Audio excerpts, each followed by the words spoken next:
Сәлем достар, бүгін біз осындай өте дәмді болып шығатын фрикадельке дайындаймыз. Видеоның соңына дейін қарап, менің каналыма тіркелуді ұмытпаңыз. Бізге тартылған сиыр еті қажет, сиыр еті майлы болмау қажет. Сиыр етінің үстінен аздап тұз саламыз, және де блендердің көмегімен өткізіп пиязды саламыз. Егер де блендер болмаса, ұсақтап турауға да болады. Үстінен жұмыртқаны саламыз, және де дәмдеуіштер қосамыз. Мен кинзамен осындай ұнтақталған кориандр қостым. Аздап қара бұрыш салып, фаршты жақсылап араластырамыз.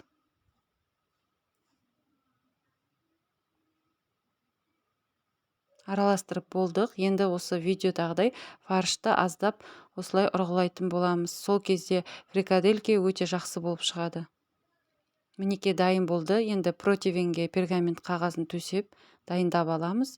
Және де фрикаделькейді осындай дөңгелектеп бір келкі қылып жасап шығамыз.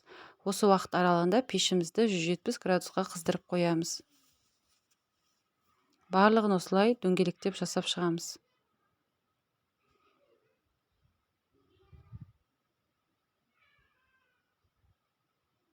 Мінекей дайын болды.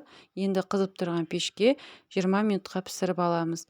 Енді біз подливасын дайындауға кірісеміз. Қызып тұрған табаға майды құйып, үстінен пиязды салып, жақсылап қуырамыз. Және де үстінен сәбіз саламыз, томат пастасын салып, аздап су құйып, тұз салып пісіріп алатын боламыз. Менде бұл жері видеоға түспей қалған. Фрикаделькеміз дайын болды. Пештен алып, осылай подливаның үстіне салып шығамыз.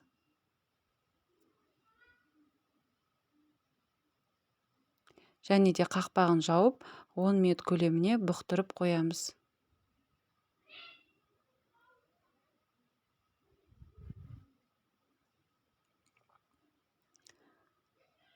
Гарнирге кез келген тағам ұсынсаңыз болады. Мен пюре қолдандым. Осылай подливаны құйып, фрикаделькейді салып, ұсына бересіздер. Өте дәмді болып шығады, езілмейді, әдемі болып піседі. Сіздерге де жасап көруге кеңес беремін. Менің рецептіммен жасап, комментарий жазуды ұмытпаңыз.